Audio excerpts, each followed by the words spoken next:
Good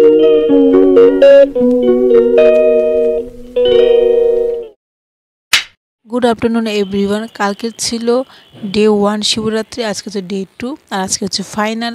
तो आज के तुम्हारे कालके बोलेছিলাম যে দুদিন ধরে শিবরাত্রি পালন করা হবে। তো আজকে হবে খিচুড়ি মহাভোগ। তো চলো, খিচুড়ির জন্য মা এখানে সমস্ত কিছু প্রিপারেশন করে রেখেছে। এখন জাস্ট খিচুড়িটা বসালেই বাবাকে ভোগ নিবেদন করা যাবে। তো চলো।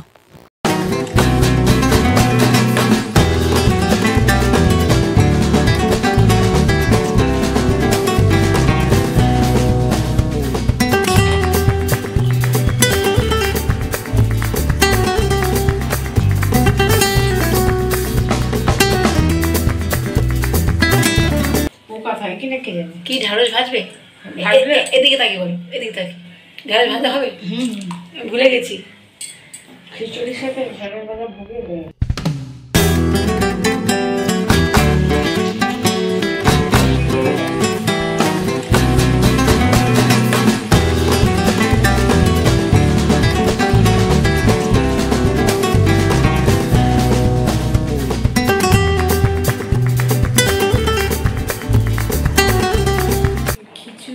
পায়েস দুটোই হয়ে গেছে, এখন শুধু ভাজা বাকি আছে। তো চলো। Good evening everyone. সো এতক্ষণ তো ভোগ হচ্ছিল, তা যখনই ভোগ রান্না হয় তো একটু দেরি হয়ে যায়। তো যাই হোক, মোটামুটি সব কমপ্লিট হয়ে গেছে। মা এদিকে পায়েসটা রেডি করে নিচ্ছে। আর বাবা মহাদেব কিন্তু পায়েস খেতে খুবই ভালোবাসেন, যেটাকে চড়ুই বলে। তো যাই হোক, এদিকে আমি সমস্ত কিছু গুছিয়ে টুছিয়ে নিয়েছি। তো এখন শুধু ভোগ নিবেদন করার পালা।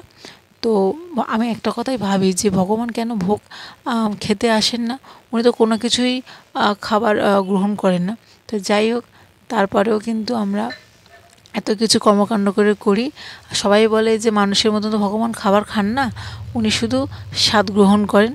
তো ঠিক আছে, ভগবানকে আমরা যেহেতু দেখতে পাই না, কিন্তু ফিল তো করতে পারি।